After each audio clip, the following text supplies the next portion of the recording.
নমস্কার, সবাই কেমন আছেন? আশা করছি সবাই খুব ভালো আছেন আর আমিও ভালো আছি।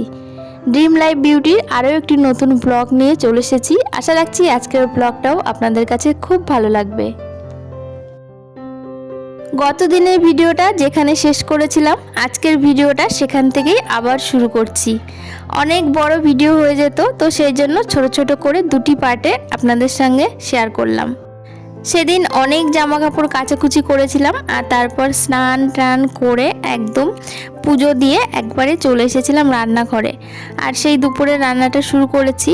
আজকে খুব বেশি কিছু রান্না বান্না করব না, একেতে দেরি হয়ে গেছে আর তারপর এই যে অল্প রান্না বান্নাই হবে। তো চুনো মাছ রাখা হয়েছিল, তো চুনো মাছ দিয়ে একটা চচ্চড়ি মতন করা হচ্ছে আলু বেগুন দিয়ে, আর করব একটুখানি পালং শাক। এই হচ্ছে আজকে আমাদের দুপুরের মেনু। আলু বেগুন দিয়ে চুনো মাছের চচ্চড়ি করলে কিন্তু ভীষণ ভালো লাগে খেতে, আর তার সঙ্গে লাস্টে যদি একটু ধনেপাতা দেওয়া যায় তো খুবই ভালো লাগে। ধনেপাতার ফ্লেভারটা না ভীষণ ভালো লাগে যে কোনো তরকারিতে। এই শীতের সময়তে তো যে কোনো তরকারিতেই আমি ধনেপাতা দিই, আর কি ধনেপাতা দিলে ওই তরকারির স্বাদটা একদম অন্যরকম হয়ে যায়। আর এদিকে দেখুন রান্না করা হচ্ছে পালং শাক। এখন শীতের সময় পালং শাক তো প্রায়ই রান্না করা হয়, তো পালং শাক খাওয়াও স্বাস্থ্যের পক্ষে খুব ভালো। তো এদিকে আলু বেগুন, তারপর এর মধ্যে দিয়েছি শিম মূলো, সমস্ত সবজি দিয়ে ভালো করে কষিয়ে নিয়েছি। আর একটু আদা ফোড়ন দিয়েছিলাম, আদা পাঁচফোড়ন আর শুকনো লঙ্কা। আর এই যে দেখুন এক কড়াই শাক হয়েছে। আজকে শাকটা একটু বেশিই হয়েছে, তবে রান্না করার পর এই শাক কিন্তু অর্ধেকের অর্ধেক হয়ে যাবে। আর এই যে দেখুন ঠিক তাই, রান্না করার পর কিন্তু অনেকটা কমে এসেছে। আর আমাদের বাড়িতে শাক সবাই ভালোবাসে, তো একটু বেশি হলেও কোনো অসুবিধে নেই। তো এদিকে আমার রান্না বান্না কমপ্লিট হয়ে গেছে, তো এবার ছেলেকে খাইয়ে দেবো। আর ওকে খাওয়ানোর পর তারপর আমরা সবাই খেয়ে নেব।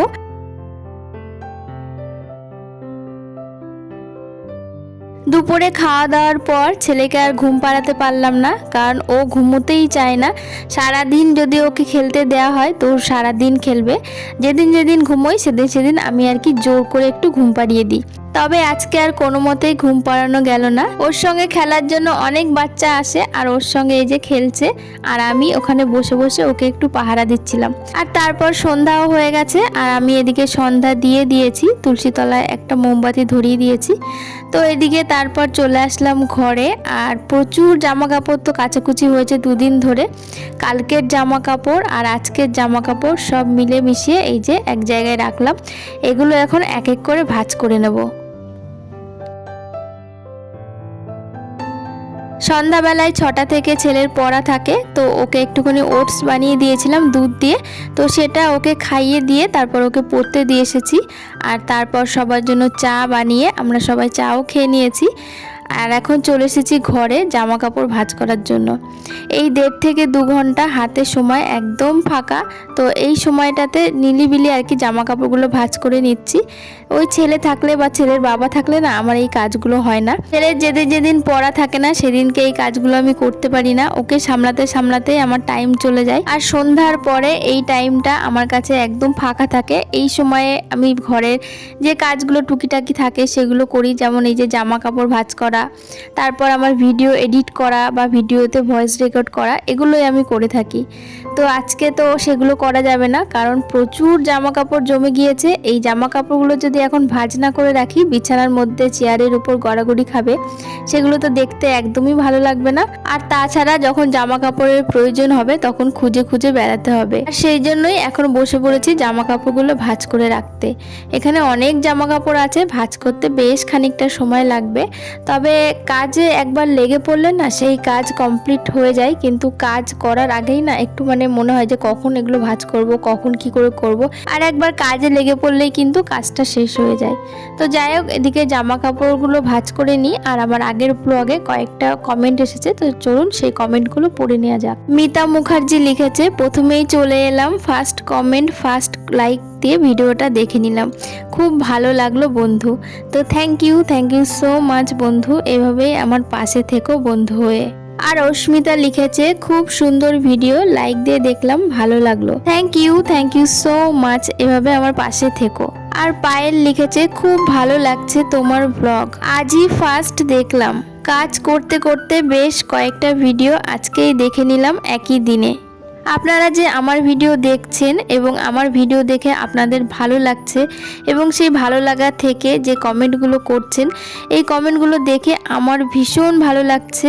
আর আমি চাই আমার আগামী দিনের যে ভিডিওগুলো হবে সেই ভিডিওগুলো দেখেও যাতে আপনাদের ভালো লাগে, আমি যাতে আপনাদের ভিডিওর মাধ্যমে একটু ভালো লাগাতে পারি। তো যাই হোক, এদিকে দেখুন আমার সমস্ত জামা কাপড় একদম ভাঁজ করা হয়ে গেছে।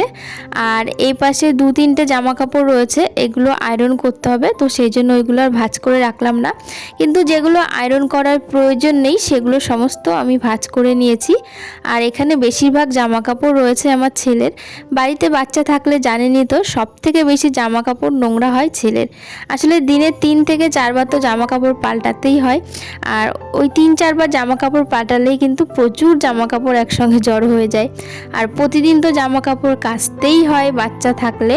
বাচ্চা কেন, বড়দের জামা কাপড় প্রতিদিনই কাচাকুচি করতে লাগে। আর আগের ব্লগেই তো আমি বলেছিলাম যে পরিষ্কার পরিচ্ছন্ন থাকতে চাইলে সবার প্রথমে যে ধাপটা পড়ে সেটা হচ্ছে ওয়াশিং। সমস্ত জামা কাপড় নিয়মমাফিক পরিষ্কার পরিচ্ছন্ন রাখতে হবে, তাহলেই কিন্তু ঘরের অর্ধেক পরিষ্কার পরিচ্ছন্ন হয়ে যায়। তো এদিকে আমার নাইটিগুলোও ভাঁজ করে নিয়েছি, সমস্ত কিছু জায়গার জিনিস জায়গায় রেখে দিলাম। মানে যতক্ষণ না জামা কাপড় ভাঁজ করে জায়গার জিনিস জায়গায় রাখা যায় ততক্ষণ আমার শান্তি নেই। তো এদিকে দেখুন সমস্ত জামা কাপড় তো গুছিয়ে রাখছি। আর এখানে যে জামা কাপড়গুলো রয়েছে আয়রন করতে হবে, তো সেই জামা কাপড়ও ভাবছি একসঙ্গে আয়রন করে রাখি। এখনও হাতে কিছুটা সময় আছে, তো সেই জন্য ভাবলাম একবারে জামা কাপড়ের মানে ভাঁজ করা আয়রন করা সমস্তটা কমপ্লিট করে ফেলি।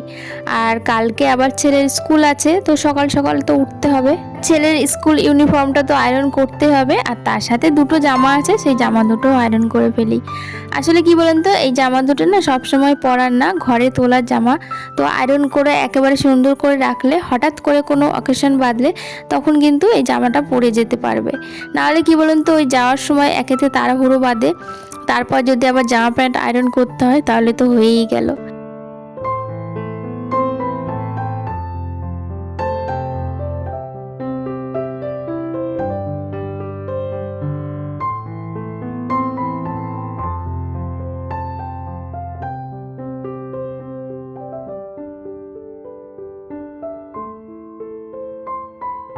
সকালের দিকে তো ওই যে রান্না করার আগে বিছানার চাদরটা তো তাড়াহুড়ো করে পেতে দিয়েছিলাম, কিন্তু বালিশের কভার, 5 বালিশের কভার কোনোটাই এখনও পর্যন্ত পরানো হয়নি।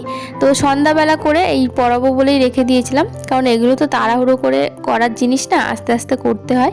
আর আজকে কিন্তু সন্ধ্যাবেলাতে আমার কম্বল দুটো বার করে ফেলেছি, কারণ এখন একটু ঠান্ডা পড়েছে। তো এখন আর ওই কাঁথাতে শীত মানায় না, মনে হয় যেন ঠান্ডা হয়ে থাকে। তো সেই জন্য কম্বল দুটো বার করে নিয়েছি। তো এবছর ভেবেছিলাম যে 2টো কম্বলের কভার কিনে লাগিয়ে নেব, কারণ ওই শীতের শেষে কম্বলগুলো কাচতে প্রচণ্ড কষ্ট হয়ে যায়। তবে এবছর হবে কিনা বলতে পারছি না, কারণ এই যে বার করা হয়ে গেছে আর এখন থেকে তো গায়েও দেয়া হবে, সেই তো নোংরা হয়েই যাবে। তো সেই জন্য ভাবছি এবছরের মতন থাক, পরের বছর আবার দেখা যাবে।